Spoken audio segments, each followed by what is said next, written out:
Então, pessoal, o Certifique Soldador MIG-MAG e o Eletrodo Revestido aconteceram em 2 anos, né? Em 2016 e 2017.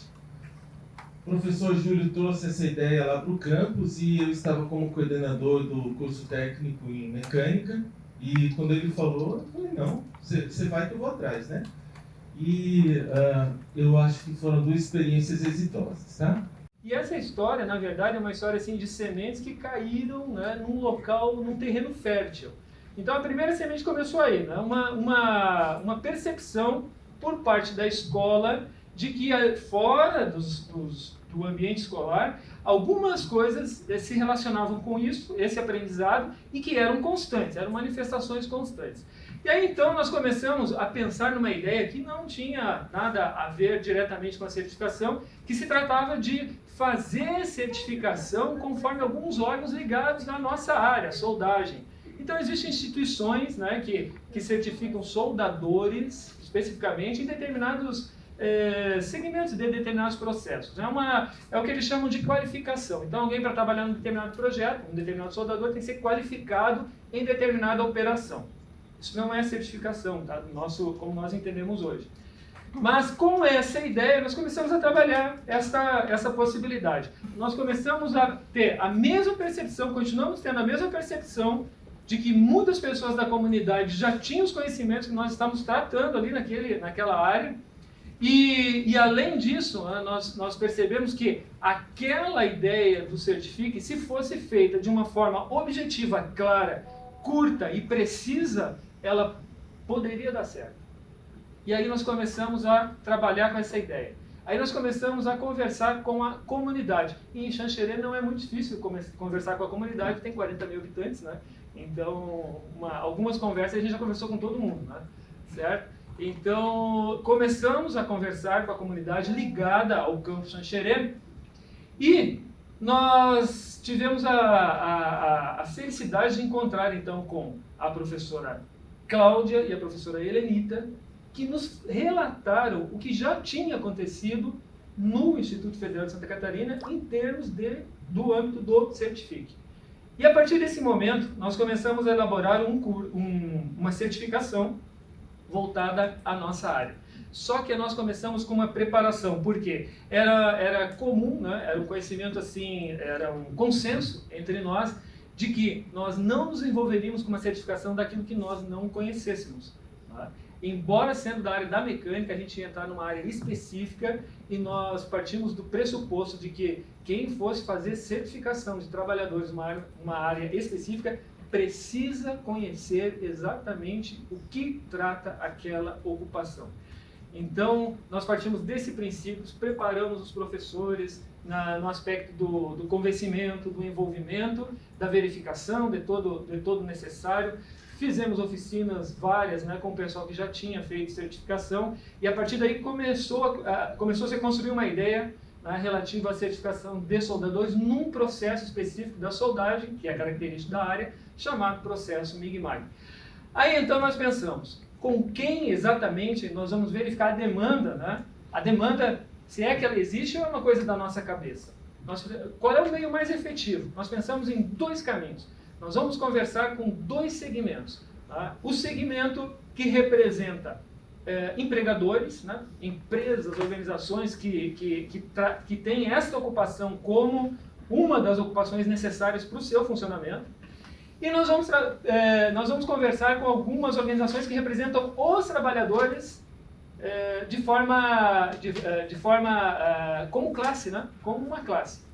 Então nós procuramos 2 sindicatos. Nós procuramos o sindicato dos empregadores do setor metal mecânico e o sindicato dos trabalhadores do setor metal mecânico. Conversamos com os 2. E a nossa expectativa era um deles vai dizer que isto não é bom. Tá? Então nós fomos conversar com os empregadores. Os empregadores acharam, que ótima ideia é essa certificação, sim. E vocês vão fazer isso gratuitamente? Falei, nós somos uma instituição pública, nós estamos fazendo isso é uma ação que obviamente nós não vamos cobrar por isso. Tá? Eles ficaram espantados com isso e acharam interessante a ideia. Aí nós fomos conversar com o Sindicato dos Trabalhadores. O Sindicato dos Trabalhadores disse, não, vocês não vão fazer isso de forma gratuita, né? Sim, nós vamos fazer isso de forma gratuita. Ah, é uma boa ideia. É uma boa ideia. Tá? É uma forma de reconhecer aquilo que a gente já faz, né? E isso vai ser importante para nós, como trabalhadores, termos esse reconhecimento. Então, os dois segmentos concordaram, isso é bom, de forma isolada, né? A gente não estava numa mesa de conversação, nós conversamos separadamente. Confirmada essa demanda, nós partimos então para um processo aí de construção, efetivamente baseado numa sequência de passos, que para cada passo desse nós teríamos uma história que levaria mais de 1 hora para ser contada, com todos os entraves, com todas as curiosidades, com todos os fatos, com todas as coisas que deram efetivamente certo, tá, para cada um deles. Vou começar pelo final, resultados. Então a gente teve em 2016 a referência de qualificação, né? Um curso FIC lá de 160 horas, ou um curso de 180 horas, como vocês viram lá, né? Então tinham algumas referências. Uma delas era o curso FIC. E o curso FIC também de eletrodo revestido, tá? Os interessados, então, quem veio na primeira reunião nossa, em 2016, eram 84 trabalhadores. Desses 84, 41 fizeram a matrícula. 38 receberam o certificado, 2 atestados, e se somar isso daqui não dá 41, né? Porque teve uma evasão aí, que não tem uma linha, mas o que é interessante para nós aqui é quem chegou até o final. Dos 41, 38 foram certificados. Ou seja, era uma demanda que existia de fato e que as pessoas que trabalhavam naquilo tinham mesmo o direito de ter a sua atividade profissional reconhecida e certificada. Então, em 2017 não mudou muito não, a gente vê que os números são parecidos. Ó. Dos 39 que apareceram, praticamente a metade, né, fez a matrícula, certificados 18 e 2 trabalhadores foram atestados. Imagina, o sujeito que faz, por exemplo, um curso técnico em enfermagem. Aí tem o estágio obrigatório. Ele faz todo o curso, passa em tudo, mas não fez o estágio, ele vai ganhar o certificado? Não. O que ele vai ganhar? Só o histórico, né? Que é, neste caso, um atestado. Como a gente não tem um histórico aqui, vai um atestado, que é um documento que comprova que algumas coisas ele tem como atestar que ele tem competência naquilo. Mas não em todas. Daquelas que o PPCP previa, entende? É uma espécie de certificação intermediária? Não dá para dizer, porque ele não foi certificado, né? Mas é um documento que intermediariamente, não completamente, dá para ele algumas competências, né? Porque o curso FIC aqui é um curso curto, que eu não tenho como tirar certificações. É como se eu chegasse lá no átomo, né? Como que eu vou dividir mais em outros átomos? A molécula ainda dá, mas o átomo não, né? Então eu cheguei lá no final. A trajetória, então, para a certificação é divulgação, né? A gente vai fazer a publicidade disso daí entre as empresas, entre os sindicatos, a apresentação e o acolhimento, isso interno, né? A entrevista coletiva, que também é lá dentro desse ambiente aí que a gente coloca lá no PPCP, por isso que não dá para usar o PPC, porque o ambiente é diferente, né? Mesmo que use ambientes lá do PPC, você tem que colocar lá que está usando aqueles ambientes. Matrícula, entrevista individual, teste laboratorial, apresentação, né? Se daqui, o pessoal costuma dizer de teste prático. Eu não gosto desse nome, porque senão a gente vai para teoria e prática, sendo que a teoria parece que é melhor do que a prática. E não é? As coisas acontecem ao mesmo tempo, né? E aí tem uma outra coisa que a gente costuma dizer, que são saberes e fazeres, e que não substitui o saber, não é a teoria, e o fazer é a prática. Não tem essa correlação. Existem teoria e prática no saber e teoria e prática no fazer. Então, são conceitos diferentes. E ainda, tem gente que está forçando tanto esse termo, né, de saber fazer, que nem fala mais assim, fala fazer e saber. Porque força a pessoa a pensar que eu posso fazer sem saber exatamente com aquele conceito, né? Você pode, ó, a gente vê crianças fazendo, né, atividades ali imitando os pais. Ela às vezes nem sabe o que ela está fazendo, mas ela sabe fazer. Então, não vamos usar o teoria e prática que talvez a gente esteja dando um tiro no pé, né? Então, aqui o teste laboratorial, a apresentação dos resultados e entrega dos documentos, que é ou a certificação ou o atestado, certo? E aqui a formatura. Então, tem algumas coisas aqui que são obrigatórias, outras não. E qual é a sequência? Vocês que vão decidir. Essa daqui foi a minha, mas pode ser diferente da sua. A gente fez, no começo, por exemplo, a gente fez a entrevista coletiva num dia, a matrícula na outra. Na segunda edição, a gente percebeu que dava para fazer a matrícula no mesmo dia da entrevista coletiva. O cara não precisava voltar lá só para fazer isso. A gente já colocou lá na porta uma pessoa que ia fazendo a matrícula. Tem gente que fazia, lá no IFSC mesmo, teve gente que fez a matrícula depois da entrevista individual. Então, quem vai decidir isso daí são vocês. A primeira vez talvez não seja melhor, mas com a experiência vocês vão descobrindo quais são os melhores caminhos, tá? Formatura. Tem formatura lá na portaria 24? Vocês já estão mestres. Não tem formatura. Não tem. Mas a formatura a gente acha bem importante. Nós fizemos a divulgação, né? Olha só, isso daqui a gente fez a toque de caixa, né? A gente escreveu um documentinho lá no Word mesmo e criou numa folha de papel A4. Isso daqui a gente depois imprimia frente e verso, cortava no meio, né? E entregava nas firmas num papel de sulfite, né? A4, e aí virava uma apresentação A5, né? Então aqui, ó, é a frente, esse daqui é o verso. Onde que ele fala? O que é o certifique, né? Que isso daí aconteceu antes do Ressaber. Quem pode participar, os benefícios, como será realizado, como participar, o que era realizado, com um cronograma já, né? Qual é o dia que vai acontecer isso, aquilo, até o final, o dia que ele vai receber o canudo. E aqui as informações, né? Para quem que ele vai mandar e-mail ou quem ele vai ligar, né? E o nome das pessoas responsáveis, tá? E isso daqui foi em 2016. Em 2017 a gente já fez aquele upgrade, né? Mandou lá para o pessoal da publicidade lá do IFSC, com antecedência, eles fizeram uns panfletinhos bonitinhos para a gente. Isso daqui é a frente e esse daqui é o verso, né? Como que a gente fez a divulgação?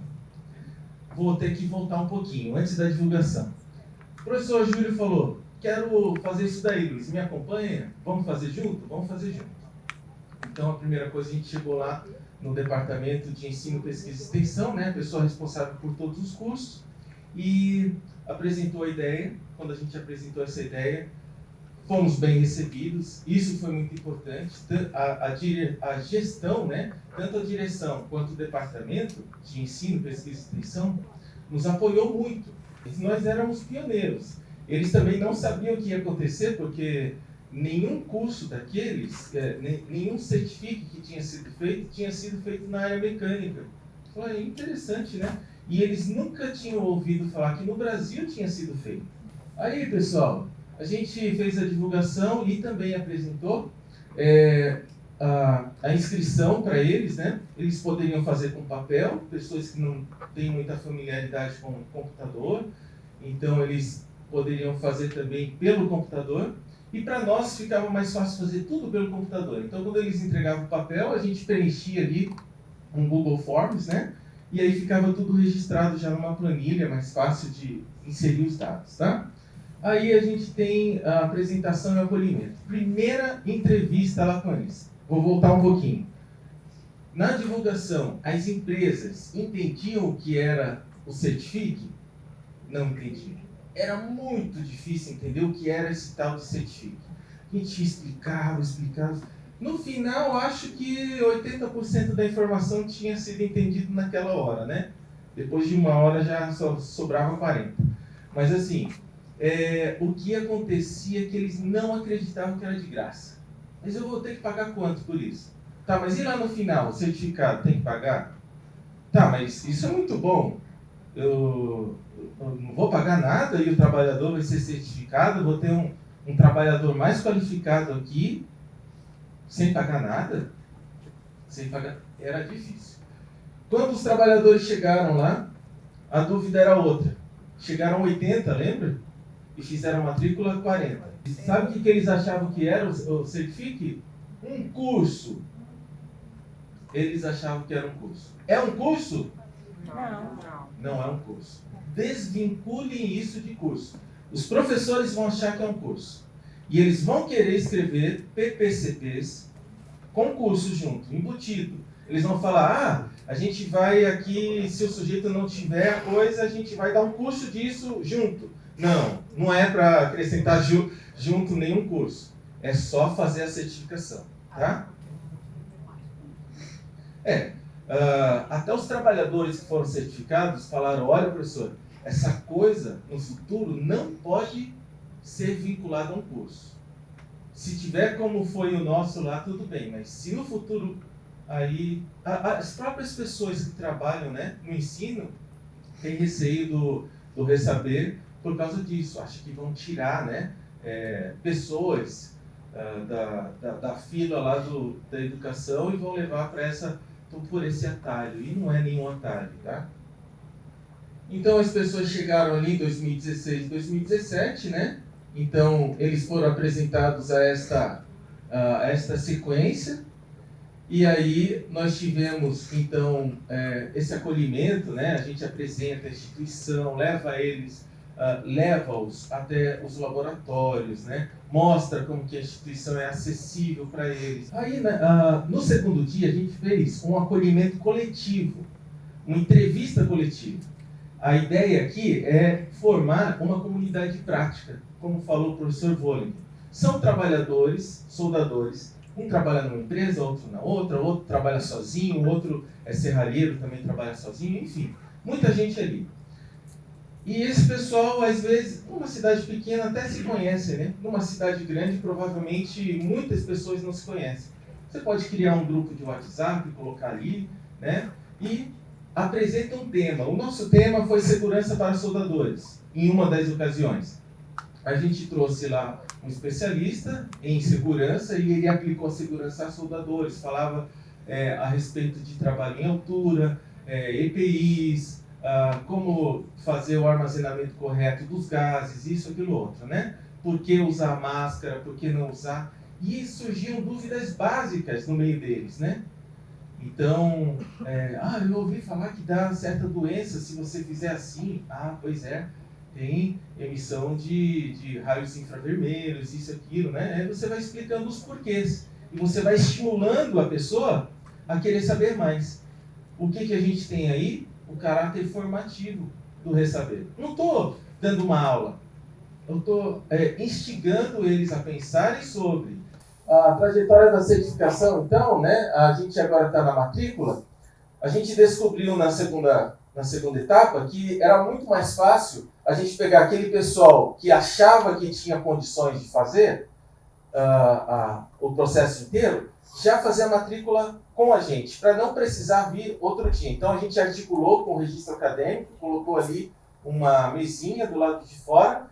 No primeiro dia já falou para eles, né? Pessoal, tragam um documento de identidade, né? Ou o documento que vocês acharem necessário, a carteira de profissional, seja lá o que for. Tragam que a gente vai fazer a matrícula de vocês, vai colocar no registro acadêmico. Aí fala assim, poxa, acadêmico, mas eles não são alunos. Não são alunos. Eles são trabalhadores. Eles não vão fazer um curso, vão fazer um processo. Mas o nosso sistema estudantil, acadêmico ou de registro, ele não está ainda adaptado para isso. Então, a gente vai fazer de conta, né, pretending, né, a gente vai fazer de conta de que o trabalhador é um aluno e de que o processo é um curso.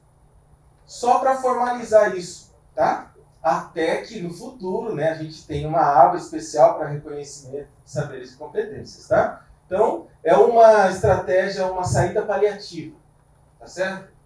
Então, eles entraram ali com o número de matrícula, tá? Eles estão registrados ali no sistema acadêmico do Instituto Federal.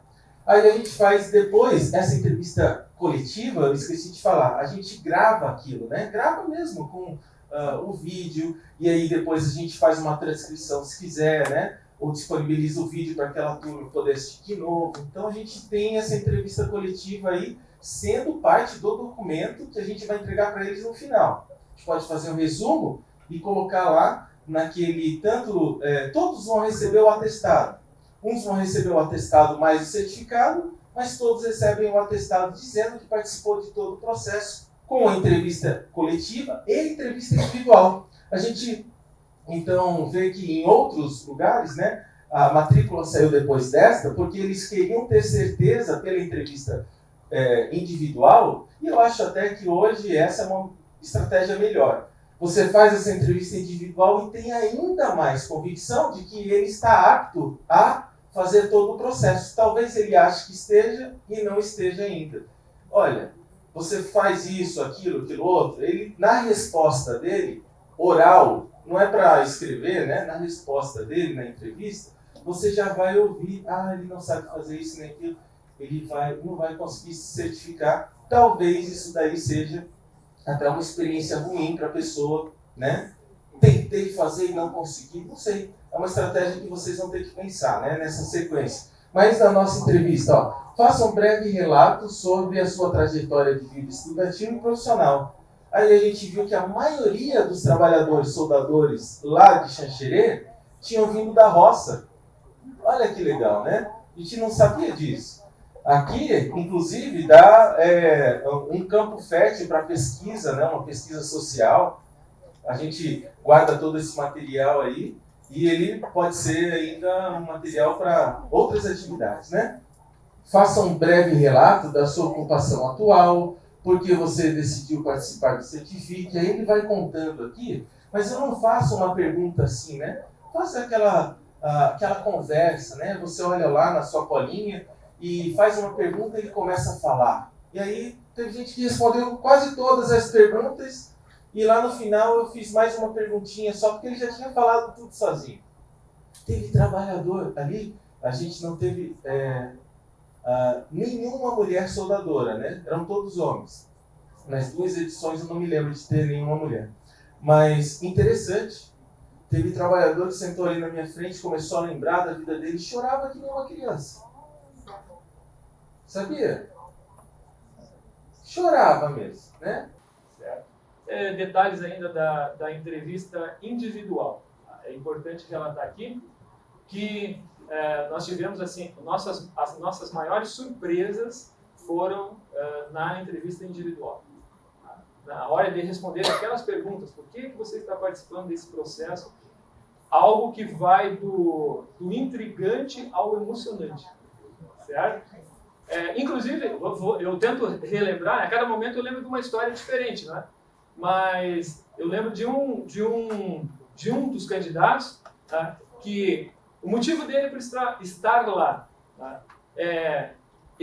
Nós perguntamos, você é soldador? Ele falou, não, eu sou supervisor da soldagem. Então você quer fazer essa certificação? Por qual motivo? O meu grupo de trabalho está fazendo a certificação. Então eu tenho que fazer a certificação também, porque seria inadmissível eu coordenar uma equipe onde eu não fosse certificado, com todos os meus soldadores certificados. Tá? Esse é um dos elementos. Outra coisa importante, esse pessoal relatou uma reverência, né? Eu acho que essa palavra é mais adequada, uma reverência com relação a receber um certificado do Instituto Federal. Embora não conhecendo, lembre-se, né, que a maioria não tinha nem entrado no campus, certo? Mas no momento que eles entenderam o processo e perceberam o que era, esse pessoal, eles entravam na sala agradecendo, pedindo licença, mas eles entravam e saíam agradecendo. Muito obrigado por isso. Vocês não vão cobrar mesmo? Não. Muito obrigado. Para alguns, e a característica desse grupo aqui, desses 2 grupos, é que eram pessoas ligadas à atividade rural, que vieram para a indústria, né? Até por meio de atividades da mecânica ligada à zona rural, acabaram vindo para o centro da cidade, que não é uma cidade muito grande, né? Mas vieram para morar na cidade e aí começaram a trabalhar no setor metalmecânico.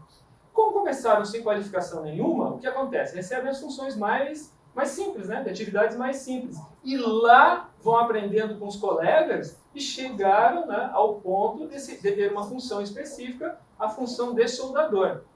Qual era o objetivo deles? Agora eu certificado, eu vou me tornar um soldador com essa especificação na carteira de trabalho.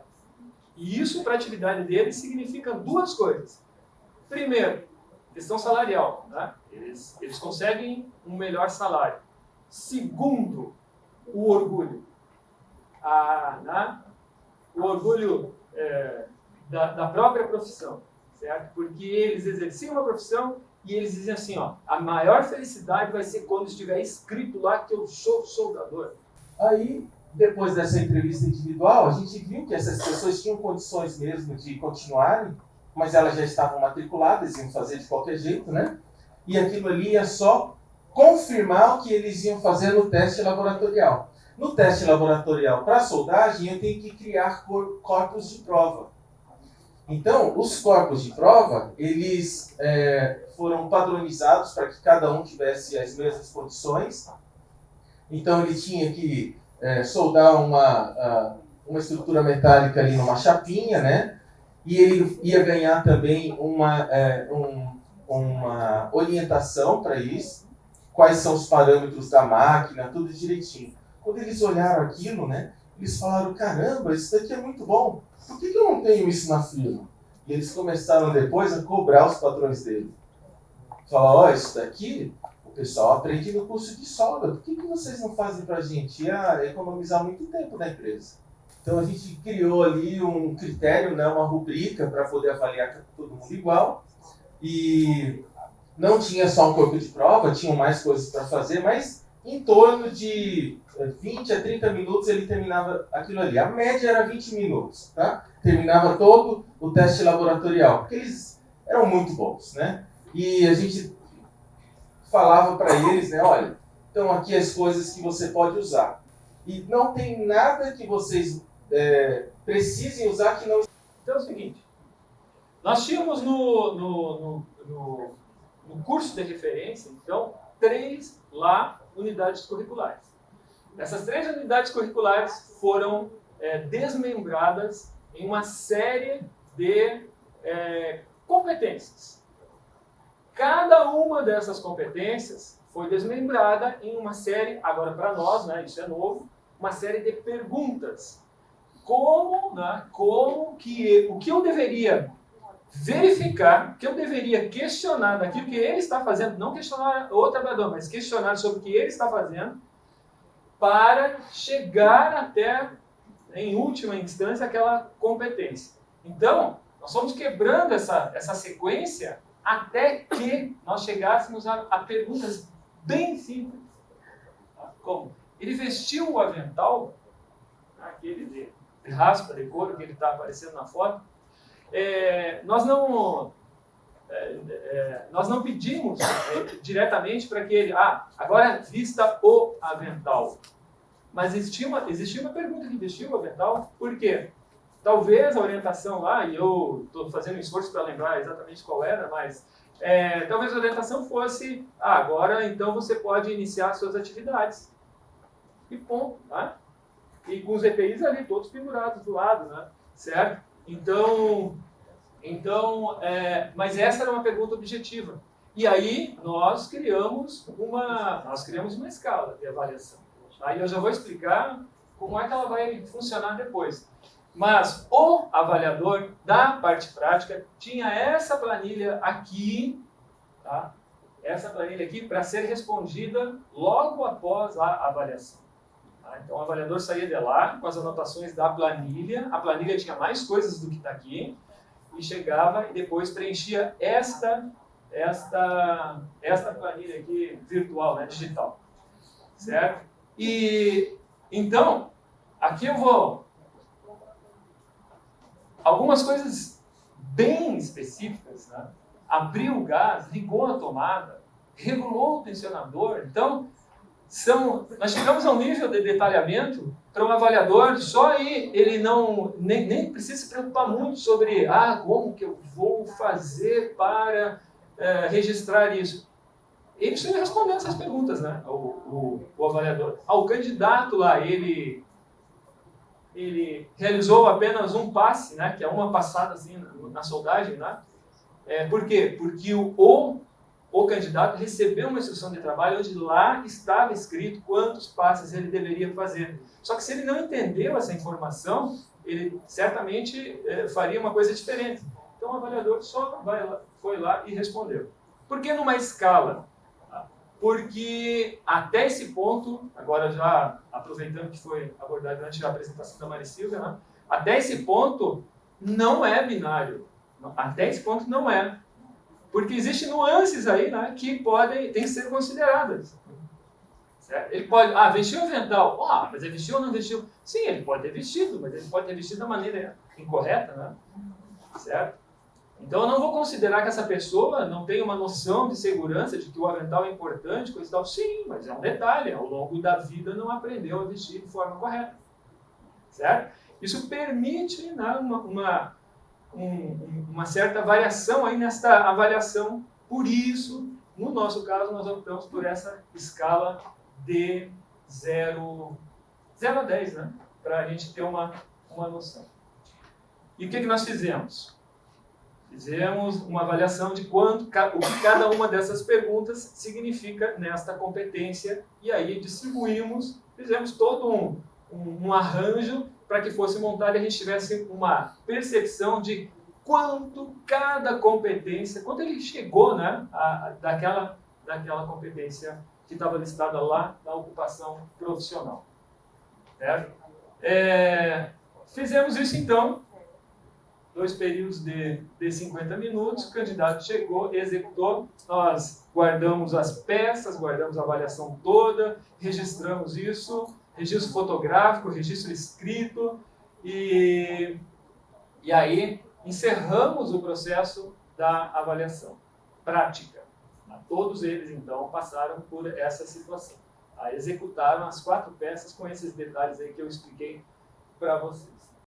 Então, pessoal, eles foram aprovados porque existia uma rubrica para isso, né? Que a gente estava avaliando. Mas a gente não falou exatamente. A gente falou para eles, você tem que fazer isto. Como é que você faz isso de maneira correta como soldador?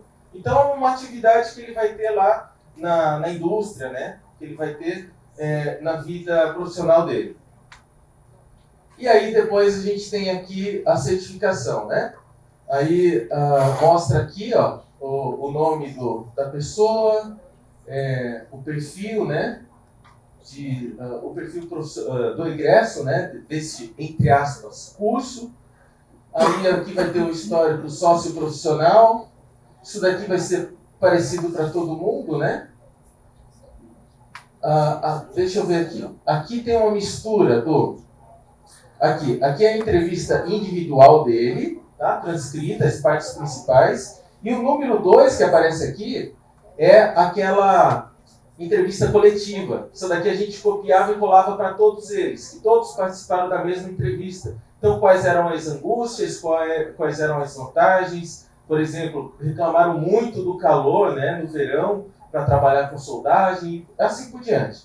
Perfil profissional, isso daqui a gente tirou do nosso PPCP, que é o que a gente espera de competências, né, desses trabalhadores. Depois aqui os resultados, essas daqui seriam as notas dele, né? No final ali só vai sair apto, não apto, não tem sentido nenhum colocar valores, né? Depois o parecer final de que ele está apto a receber a certificação e já recebia a certificação na hora. E aqui a formatura, eles levaram a família, os amigos, filhos. A gente fez um lanche compartilhado, né? Cada um levou um salgadinho, levou... Eu sei que precisou trazer mesa de outras salas para colocar tanta comida que tinha ali, né? A certificação confirma que o trabalhador está apto. Certificação confirma que o trabalhador está apto para a execução de operações típicas de sua profissão. A avaliação é muito importante, pessoal. Ela não serve para avaliar o desempenho deste trabalhador em questões puramente acadêmicas. Imagina que eu coloco para eles uma avaliação para explicar, né, como acontece microscopicamente a soldagem por TIG. Ah, que coisa. Mas ele sabe soldar com TIG. Completamente diferente uma coisa da outra, né? Ela traz dificuldades atitudinal, né, de entendimento, por parte dos docentes. Os docentes têm muita dificuldade de entender, como o professor disse, que aquelas horas que ele passa lá com a gente, que são poucas. Vamos imaginar, ele passou lá conosco uns 4, 5 encontros e gastou conosco, né, umas 15 horas, né? 1 hora para isso, meia hora para aquilo, vamos considerar até de repente um translado, aí, alguma coisa, né? Ele teve 15 horas lá dentro, né? E os docentes, eles falam, não, como que ele vai receber um certificado de 180 horas se ele só passou 15 horas? Tá, mas e as 20 mil horas que ele estava trabalhando lá, que é muito mais do que 180? Por que você não considera isso? Ele estava aprendendo lá também. Por parte dos técnicos administrativos, eles têm muita dificuldade de colocar isso no sistema. Mas isso não é um curso? Não é um curso. Como que eu vou colocar então no sistema se não é um curso? Então é um abacaxi que a gente tem que descascar, né? Porque ainda não temos a plataforma pronta para isso, né? Por parte dos trabalhadores, que quando chegam lá pensam que é um curso e não é um curso, aí eles têm, então, aquele trabalhador, até que esta política pública educacional não se divulgue plenamente, né, no país, a gente vai ter isso daqui. Vai ter muita gente, né, com dúvida do que é o ressaber. Por parte dos empregadores, que achavam que tinham que pagar, também não entendiam o que era certificação. Por parte da instituição no geral, a instituição de vocês, né, desde a reitoria, os conselhos, pode ficar... Os conselhos não vai mais acontecer isso, né? Porque todos vieram e já estão levando essas informações aos pares, né? Mas essa informação que pode ser ainda ruidosa, né, até chegar o outro lado da gestão máxima da instituição, pode ser também uma dificuldade. A capacitação dos professores, dos gestores, dos técnicos administrativos, da parte multiprofissional, tá?